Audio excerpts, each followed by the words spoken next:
Hey guys, welcome back.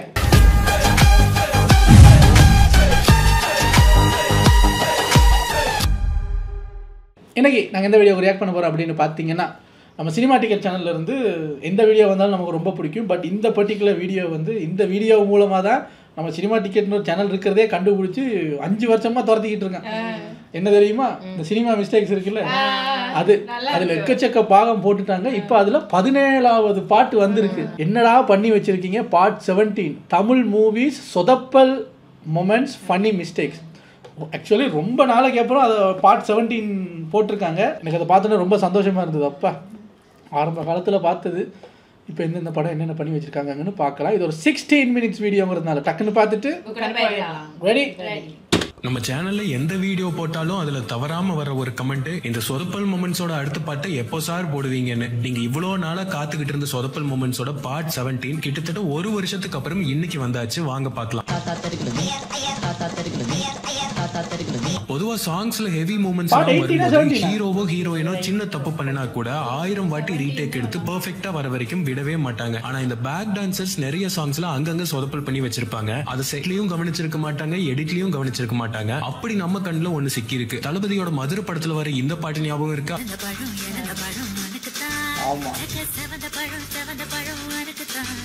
இந்த பாட்டுல நம்ம ஃபோக்கஸ் ஃபுல்லா ஹீரோயின்ஸ் மேலயும் தளபதி மேலயும் தான் இருந்திருக்கும். தளபதி சாங்ஸ்னாலே கொஞ்சம் ஸ்டெப்ஸ் எல்லாம் பயங்கரமானதா தான் இருக்கும். அப்படி இந்த பாட்டுல வர ஒரு ஸ்டெப்ல ஒரு பேக் டான்சர் மெகா சொதப்பல் பண்ணி ஃப்ரேம்லயே படுபயங்கரமா உழப்பி வேற வச்சிருக்காங்க. இப்போ அதை பாருங்க. அவங்க எடிட்டிங்ல லைட்டா ஜூம் போயிட்டாங்க.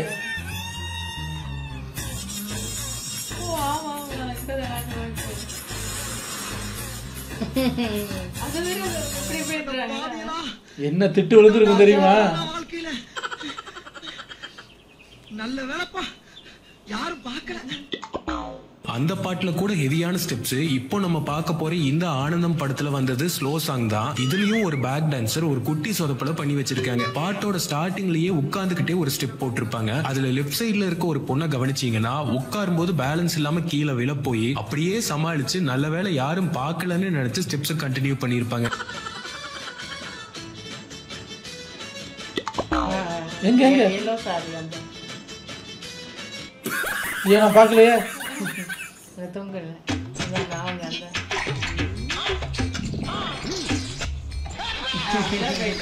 இது ரொம்ப ரொம்ப குட்டி. அதையும் நோட் பண்ணிருக்கீங்க பாருங்க.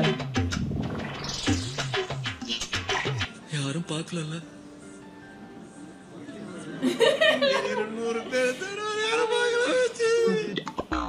நெப்போலியன், அருண் பாண்டியன், ரகுவரன் ஊருக்குள்ள ஹைட்டா இருக்கிறவங்க எல்லாம் சேர்ந்து ராஜமுத்திரைன்னு ஒரு 90s படத்துல நடிச்சிருப்பாங்க. இந்த படத்துல ஃபைட் தான் படங்கிற அளவுக்கு வளைச்சு வளைச்சு ஃபைட் சீன்ஸா இருக்கும். பர்டிகுலரா இந்த ஃபைட்ல நெப்போலியன், அருண் பாண்டியன், மன்சூர் அலிகான் 3 பேரும் சேர்ந்து ஃபைட்லயே த்ரீசம் ஃபைட் எல்லாம் பண்ணிருப்பாங்க.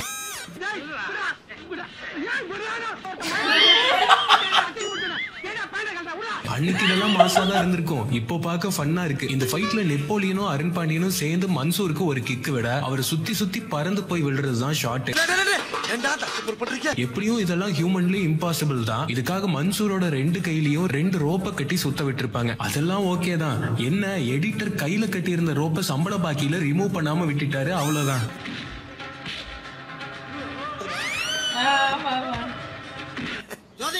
லைட்டா தெரியுது.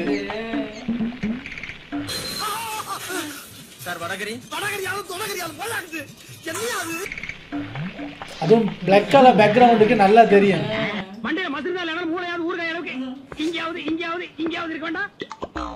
ரீசெண்டா வந்த ராவண கோட்டம்ங்கிற படத்தை எல்லாருமே பார்த்திருப்பீங்க. அப்படின்னு நான் சொன்னா என்ன செருப்பு கொண்டு அடிப்பீங்க. ஏன்னா இப்படி ஒரு படம் வந்ததே நிறைய பேருக்கு தெரியாது. எப்படியும் இதை எவனுமே பார்க்க போறது இல்லைன்னு தெரிஞ்சுதான் படத்துல இப்படி ஒரு மிஸ்டேக் பண்ணிருப்பாங்களோ என்னவோ. வழக்கமா படங்கள்ல டிவி பாக்குற மாதிரி சீன்ஸ் எல்லாம் ஷூட் பண்ணும்போது வெறும் டிவி தான் இருக்கும். எடிட்ல அதுல ஏதாவது ஓடுற மாதிரி வச்சிருவாங்க. ஆனா இந்த படத்துல எடிட்லயும் மறந்துட்டாங்க போல. ஆஃப் பண்ணி வச்சிருக்கிற டிவியை பார்த்து அந்த பாட்டியும் ஆன்ட்டியும் என்னமா நினைக்கிறாங்க.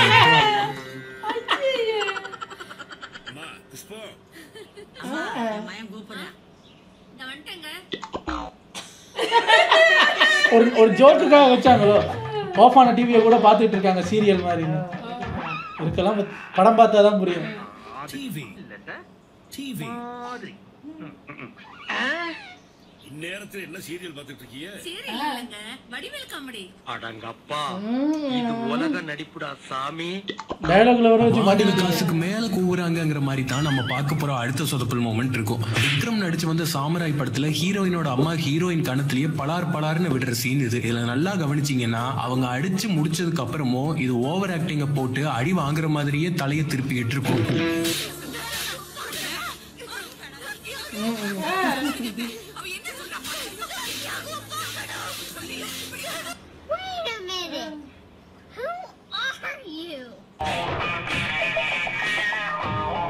அடிக்கிறாங்களோன்னு நினைச்சுக்கிட்டு அடி வாங்கியாச்சு.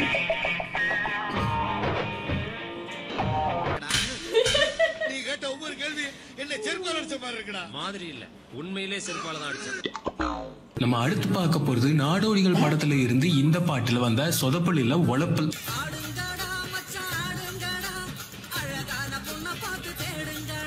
இந்த பாட்டுல ஒரு இடத்துல இந்த சின்னமணி கேரக்டர் ஹீரோயின் கிட்ட வம்பிழுத்துட்டு இருப்பாரு. சடனா இதை பார்த்த சசிகுமார் வந்து மிரட்டி விட்டுருவாரு. இதுதான் சீன். ஆனா இந்த சீன்ல சடன் என்ட்ரி கொடுக்கறதுக்காக சசிகுமார் ஃப்ரேமுக்கு வெளியே நிக்கிறதுக்கு மாத்தி ஃப்ரேமுக்குள்ளேயே வெயிட் பண்ணிக்கிட்டு இருப்பாரு.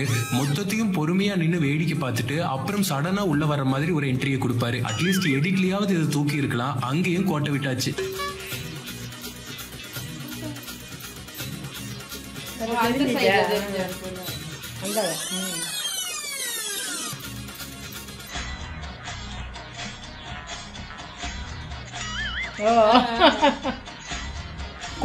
கொஞ்சம் முன்னாடி வந்தாரு.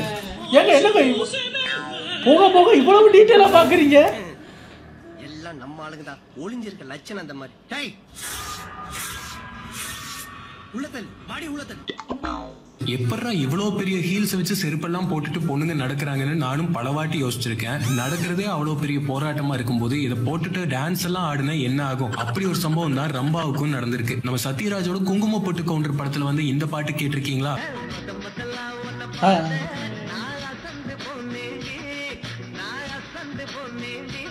இதுல ரம்பா அவங்க ஹைட்ல பாதி ஹைட்டுக்கு ஒரு ஹீல்ஸை வச்சு செருப்பை போட்டுட்டு ஆடிட்டு இருப்பாங்க. ஒரு இடத்துல ரைட் லெக் ஸ்லிப் ஆகி விழ போய் சமாளிச்சு அப்படியே மேட்ச் பண்ணி ஆடி இருப்பாங்க.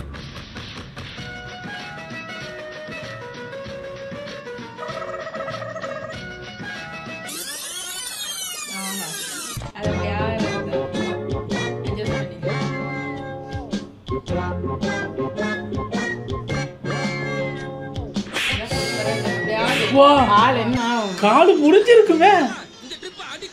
அப்ப எதுக்குடா அதெல்லாம் கொடுக்குறீங்க? தமிழ்ல மட்டும் இல்ல, பார்த்து பிரம்மாண்டமான பெரிய பெரிய ஹாலிவுட் படங்கள்ல கூட சில சொதப்பல்ஸ் இருக்கு. நம்ம 90s கிட்ஸ் வாய பொழுது பார்த்த ஜுராசிக் பார்க்ல நடந்திருக்கிற ஒரு மெகா சொதப்பல் தான் இப்போ பார்க்க போறோம். ஜுராசிக் பார்க்கோட ப்ரீ கிளைமேக்ஸ்ல டைனோசருக்கு பயந்து இந்த பசங்க 2 பேரும் ஒரு கிச்சனுக்குள்ள வந்து ஒளிஞ்சிருப்பாங்க. அந்த கிச்சன் டோரை திறந்துட்டு அந்த டைனோசர் வந்துடும். பாதி படம் அப்போவே நல்ல கிராபிக்ஸ் பண்ணி இருந்தாலும் சில போர்ஷன்ஸ் எல்லாம் செட்டிங்கா பண்ணிருப்பாங்க. அப்படி இந்த டைனோசர் கதவை ஓபன் பண்ணும்போது அதோட வால் மட்டும் பட்டுன்னு தூக்கிட்டு நிக்கும். இது பின்னாடி இருந்து ஒருத்தர் நின்னு கையை வச்சு அமுத்தி விட்டுட்டு இருப்பாரு. இந்த ஃப்ரேம்ல அவர் கையோட சேர்ந்து ஸ்கிரீன்ல தெரிஞ்சிருக்கும்.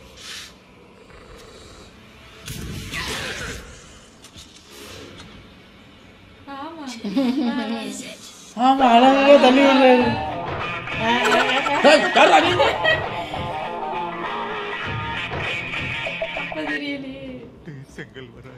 அது படத்தை செம்ம இதா போயிட்டு இருக்குல்ல, கவனிக்க மாட்டாங்க.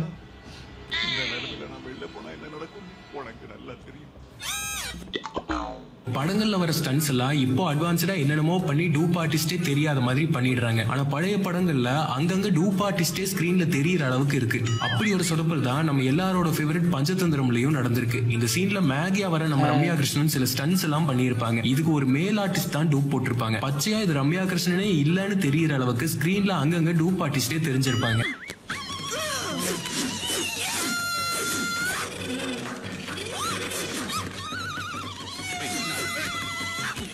அவங்க பல்ட்டி அடிக்கும் போது அந்த வயிறுல முடி இருக்கும் பாருங்க டூப் ஆர்டிஸ்டுக்கு.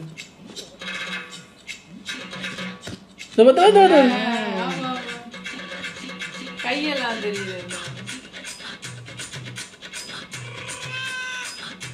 நீங்க கண்டுபிடிப்பீங்கிறதுக்காக ரம்யா கிருஷ்ணனையே குதிக்க வைக்கணுமா? பயந்துட்டியா?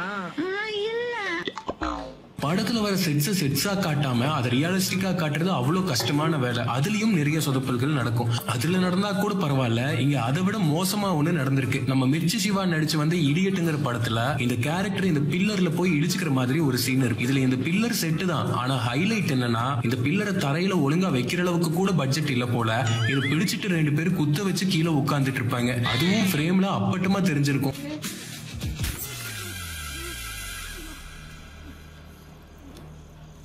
நீலகண்டி, இங்கேயும் உன் வேலையை ஆரம்பித்து. ஆமா புடிச்சிட்டு இருக்காங்க.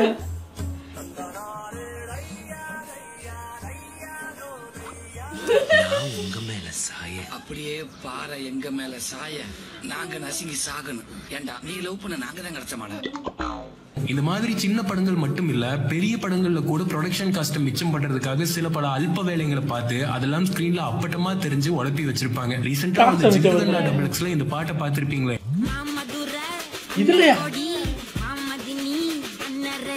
இதுல இந்த பேக் டான்சர்ஸ் எல்லாம் கையில தப்ப வச்சுக்கிட்டு அடிச்சுக்கிட்டே ஆடுற மாதிரி ஒரு டான்ஸ் வரும். அது எதுவுமே ஒரிஜினல் இல்ல.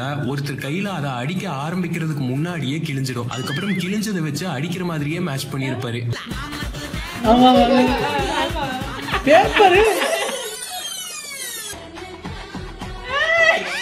என்ன சொல்லுவாங்க, அவ்வளவு பெரிய அடி சாட்டில பிஞ்சு போச்சு. வழக்கமா ரீமேக்னாலே பர்னிச்சர் தான். அப்படி மலையாளத்துல ஸ்படிகம்ங்கிற ஹிட்டான படத்தை ரீமேக் பண்றாங்கிற பேர்ல தமிழ்ல உடைச்சு வச்ச சம்பவம் தான் சுந்தர்சி நடிச்ச வந்த வீராப்பு. இந்த படத்தோட கிளைமேக்ஸ்ல சுந்தர்சி ரன்னிங்ல இருக்கிற ட்ரெயின்ல ஓடி போய் ஏறுற மாதிரி ஒரு சீன் வரும். அதுல சுந்தர்சி ஏறும்போது மொத்த கேமரா யூனிட் டைரக்டர்ஸும் ஸ்கிரீன்ல தெரியிற அளவுக்கு அப்படி ஒரு அற்புதமான ஃப்ரேமா வச்சிருப்பாங்க. அதாவது கேமராவோட நிக்கிறாங்க. இதுலயே பார்த்திருக்கோம் நம்ம.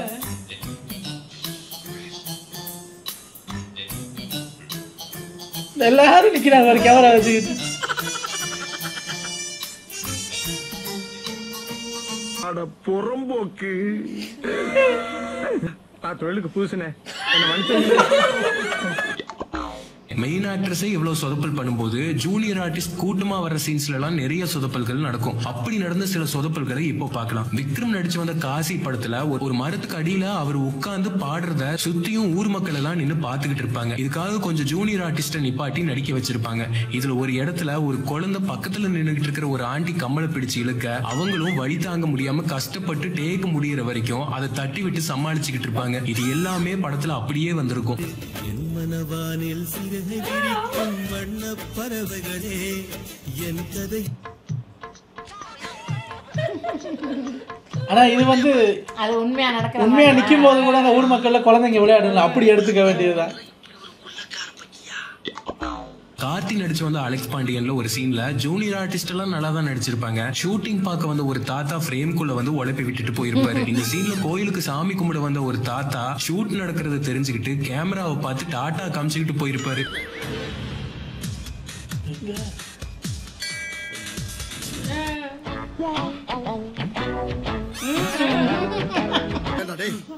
என்ன செல்ஃபி எடுக்கிறாங்க, டாட்டா காட்டுறீங்க. சரசம் பண்றக்கே வாட்ஸ்அப் உங்களை பெற்றுறாங்களா? கோயில்ல பழைய ஃப்ரெண்ட பாத்துப்பாரு. ஸ்டார்டிங்லயே வந்து இந்த போர்ஷன் சிங்கிள் டேக்ல சம்பவம் பண்ணிருப்பாரு வெற்றிமாறன். இந்த மாதிரி லென்த்தான சீக்வன்சஸ் எல்லாம் சிங்கிள் டேக்ல பண்றது சாதாரணமான விஷயமே இல்ல. நிறைய பேர்த்தோட கோஆர்டினேஷன் வேணும். அப்படி இல்லைன்னா சொதப்பிடும். அப்படி இங்கேயும் ஒரு சொதப்பல் நடந்திருக்கு. போலீஸ் வந்து ஆக்சிடென்ட்ல மாட்டினவங்களை ரெஸ்கியூ பண்ணிட்டு இருக்கும்போது ட்ராக்ல கால் மாட்டி அப்படியே ஒருத்தர் இறந்திருப்பாரு.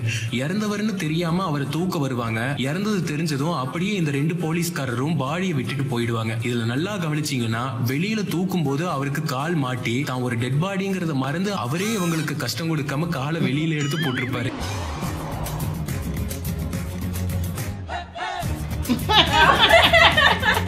பின்ன கொடுக்க 200 சம்பளத்துக்கு கால் அடக்க முடியுமா? அப்படி இழுக்கிறாங்க இங்க போட்டு. என்னமா போன ஓடுது? அதாங்க எனக்கும் தெரியல.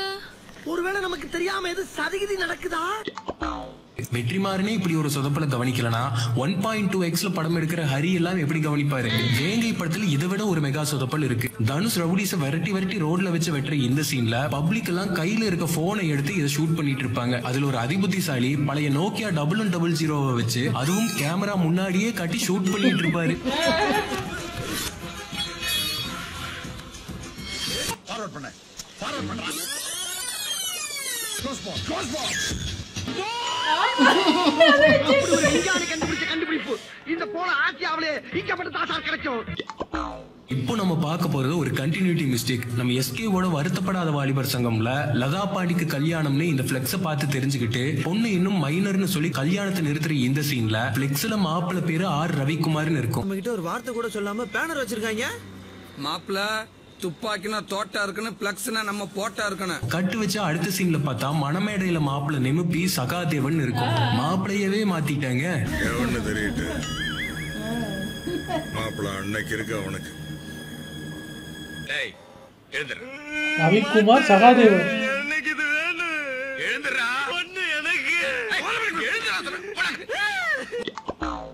இப்படி மாப்பிள்ள பேரை மாத்தின ஒரு சொதப்பல் நம்ம கௌதம் மேனன் படத்திலையும் நடந்திருக்கு. வினிதாண்டி வருவாயால ஜெஸ்ஸியை பார்க்க ஆலப்பி போறப்போ அங்க அவங்களுக்கு சர்ச்சில் மேரேஜ் போயிட்டு இருக்கும். அங்க മാപ്പിള പേര് റോയ്ന്ന് சொல்லியிருப்பாங்க. ജെസ്സി മിശിഹായുടെ നിയമവും തിരുസഭയുടെ നടപടിയും അനുസരിച്ച് സ്വതന്ത്രമായ മനസ്സോടും പൂർണ്ണ സമ്മതത്തോടും കൂടി ഈ നിൽക്കുന്ന റോയ് തോമസിനെ നിന്റെ ഭർത്താവായി സ്വീകരിക്കുന്നു. இது ஞாபகம் வச்சுக்கோங்க. ஆனா இந்த கல்யாணம் நடந்திருக்காது. அதுக்கப்புறம் படத்தோட கிளைமேக்ஸ்ல ஜெஸ்ஸி ரொம்ப நாளைக்கு அப்புறம் மறுபடியும் கார்த்திகை மீட் பண்றப்போ இப்போ கல்யாணம் ஆயிட்டதாவும் ஹஸ்பண்ட் நேம் ஆப்ரகாம்னு சொல்லியிருப்பாங்க. சோ ஜெஸ்ஸியோட அபிஷியல் ஹஸ்பண்ட் பேரு ஆப்ரகாம். என் ஹஸ்பண்ட் என் கூட இருந்தாரு. வேற மாப்பிள்ளையா இருக்கும்ல, அவர் தான் எனக்கு கூப்பிட்டாரு.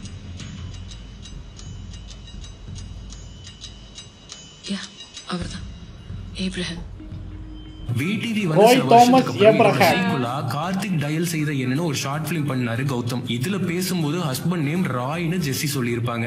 ஆக மொத்தத்துல ஜெஸ்ஸி புருஷன் ராயா இல்ல ஆப்ரகாமா? அதே மாதிரி தான் நான் ராயை லவ் பண்ணேன். எங்களுக்கு கல்யாணம் ஆனதுக்கு அப்புறம் தான் I fell in love with him. அவரை ரொம்ப பிடிச்சி போய் தான் ஒரு 4 வருஷம்க்கு அப்புறம் அவர் கூட என் குழந்தைங்களை பெற்றுக்கிட்டேன். நீ மறுபடியும் கனெக்ட் பண்ணப்போ நான் ராய் கிட்ட சொல்லிட்டு தான் உங்ககிட்ட பேச ஆரம்பிச்சேன். இது ஏப்ரஹாமுக்கு தெரியுமா?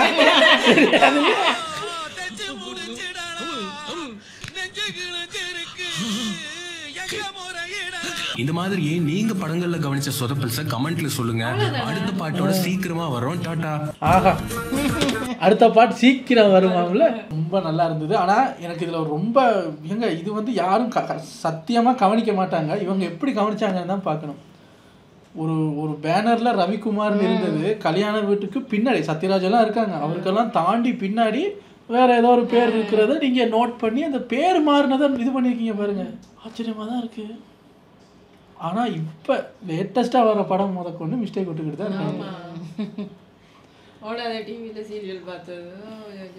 அதெல்லாம் என்ன இப்போ எல்லா இடத்துலையும் மிஸ்டேக் நடக்கும். அது பெரிய படமாக இருந்தாலும் சரி, யூடியூப் வீடியோவாக இருந்தாலும் சரி. இப்போ நான் சொன்னோடனே கரெக்ட் பண்ணுவாங்க பாருங்க. நான் வீடியோ ஸ்டார்ட் ஆகும்போது சொன்னேன், நீ நேராக தான் உட்காந்துருக்கணும், இப்போ எங்கே பார்த்து உட்காந்துருக்காருன்னு பாருங்க. நான் அப்பவே சொன்னேன், நாங்கள் 2 பேரும் இப்படி இருக்கான், நீ இப்படி கேமராவை பார்த்த மாதிரி இருக்கணும்னா ஐயா இப்படி ஐயா இப்படி இருந்து தலையை திருப்பி என்கிட்ட கதை கேட்டுக்கிட்டு இருக்காரு. இப்படி இருந்து தலையை எப்படி திருப்பி என்கிட்ட கதை கேட்கும் போது கூட நம்ம தலையை இப்படி திருப்புறமேன்னு யோசனை வரலையா? இது ஒரு மிஸ்டேக். இது யூடியூப் வீடியோஸ்ல நடக்கக்கூடிய ஒரு மிஸ்டேக். அப்படியே இப்படியே கொஞ்சம் கொஞ்சமா அப்படியே திரும்பி அப்படியே போயிட்டு வீடியோ போயிட்டு இருக்கு. எனக்கு இதே வேலை. இவன் மட்டும் தாங்க எது சொன்னாலும் அதை சரியா செய்யவே மாட்டான். நேரா உட்காரு, சரியா? அப்பவும் பாருங்க, எங்களை தான் கரெக்ட் பண்றேனே தவிர அவன் கரெக்டா.